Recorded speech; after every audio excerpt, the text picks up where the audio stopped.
La muerte no era esto. Un especial de Convoca.pe.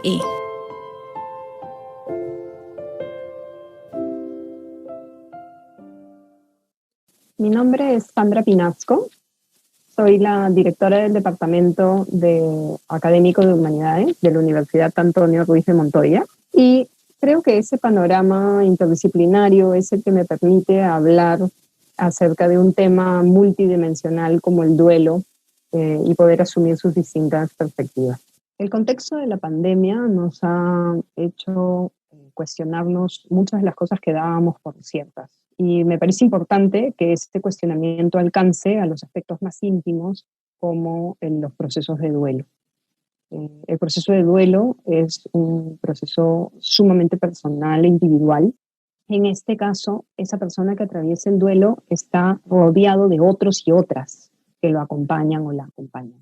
Y creo que el valor de hablar acerca del duelo es permitir que esas personas que acompañamos a quienes sufren sepamos cómo acompañarlos, cómo ayudarlos, cómo apoyarlos. El no poder realizar los rituales a los que estamos acostumbrados implica, sobre todo, un impacto directo en la primera tarea del duelo, que es aceptar la realidad de la pérdida. Aceptar que la pérdida es real, que esa persona ya no va a regresar, que esa persona efectivamente ha fallecido y que por lo tanto no está con nosotros más. La segunda tarea es la de elaborar el dolor de la pérdida, es decir, ¿qué hago con ese dolor? ¿A dónde lo pongo? ¿Qué es lo que logro trabajar o crear a partir de ese dolor? La tercera tarea es la de adaptarse al mundo sin la persona fallecida. Esta es una tarea a veces en muchos sentidos muy práctica, que a veces es quizás la que la gente tiene más presente, ¿no? Hay que botar las cosas, o hay que limpiar la casa, o hay que mudarse, o tratando de buscar cómo sobrevivir en términos prácticos la pérdida de la persona. Pero en realidad, la adaptación a un mundo sin la persona fallecida incluye aspectos internos y espirituales. Cómo ahora me veo a mí, que, por ejemplo, mi padre o mi madre o mi esposo o mi hijo han fallecido. ¿Cómo me veo yo? Si, por ejemplo, ahora ya dejé de ser esposa o ya dejé de ser padre o madre o hijo o hija. Entonces, mi identidad cambia frente a la pérdida de alguien. Y también pueden haber adaptaciones espirituales, por ejemplo, el sentido que uno tiene en el mundo. ¿Cómo cambia el sentido de uno mismo en la realidad? ¿Cómo te ves a ti en medio de, dependiendo de cuáles sean las creencias de cada quien, en medio de el todo, en medio del universo? Y la última tarea, a mí particularmente me gusta cómo se ha planteado, porque no se trata de superar el duelo no se supera, no es una herida que hay que curar y que una vez que la curas ya está, ya la pasaste y sigues con tu vida. En realidad lo que uno hace en esta última tarea es hallar una conexión que perdure en el tiempo con esa persona fallecida. Es decir, la persona fallecida no va a desaparecer, te va a acompañar, va a ser parte de tu vida y de tu historia. Pero la última tarea es cómo conectas con esta persona fallecida y a la vez te embarcas en una nueva vida. ¿Por qué nueva? Porque no va a ser la misma que la vida que tuviste antes, cuando esa persona vivía. Hay que aceptar, como parte de la elaboración de la segunda tarea, de la elaboración del dolor de la pérdida, que la vida ha cambiado. O sea, si en general las pérdidas no se superan, en general lo que uno hace es llegar como una suerte de solución de compromiso con la pérdida y decides continuar tu vida a pesar de la pérdida. Eso es un poco la última tarea, ¿no? En el caso de los padres con hijos fallecidos, sí se ha visto que esa última tarea es la más difícil. No se puede comparar la pérdida de, por ejemplo, de un hijo con la pérdida de otros seres queridos. No se puede comparar una pérdida traumática, como puede ser, por ejemplo, las pérdidas que ocurrieron en el Perú en medio del conflicto armado, o las desapariciones que ocurrieron en el Perú también, con el duelo de una persona a la que puedes enterrar. Entonces hay una serie de mediadores en el duelo que van a tener un papel central en señalar los tiempos, ¿no? Hay duelos más difíciles que otros. Entonces, claro, en estos casos la despedida, la mejor despedida que hay en las circunstancias que nos toca, es una despedida virtual. Ahora, ¿Cuál es la manera en la que uno puede despedirse? Bueno, en realidad creo que eso depende mucho de la familia y de la persona, ¿no? Por ejemplo, he escuchado de personas que han armado una especie de altar en la casa con una foto de la persona fallecida y con algunos recuerdos de la persona fallecida, objetos que la persona fallecida quería mucho, o objetos o cartas que se le escribieron a la persona despidiéndose de ella.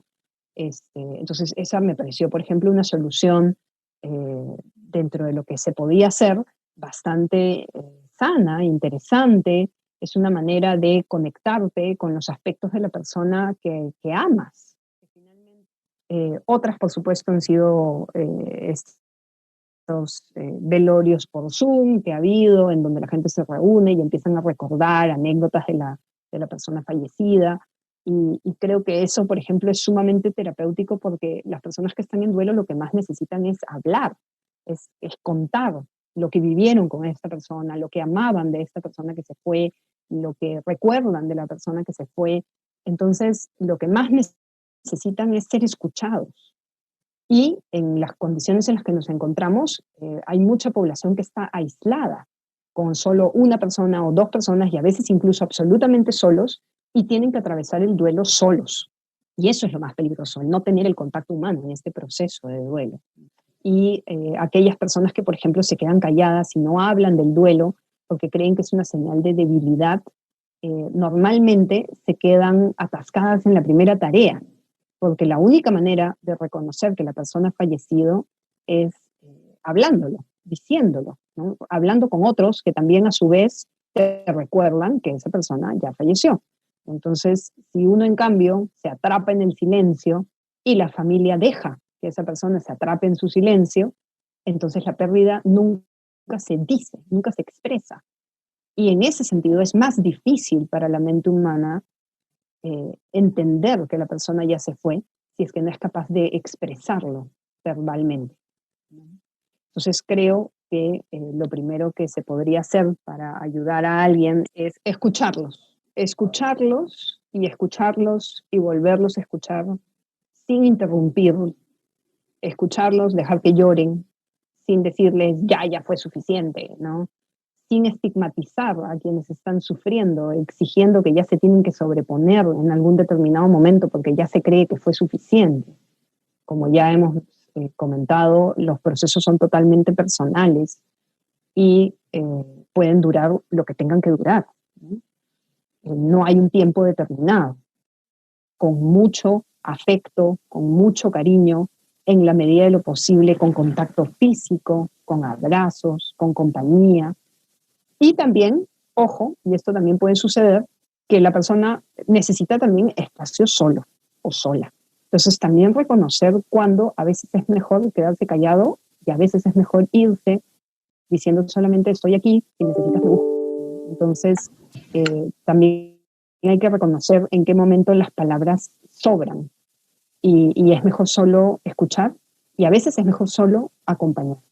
Simplemente estar en la misma habitación para que la otra persona sepa que hay alguien ahí cuando ya pueda enfrentar la realidad de nuevo.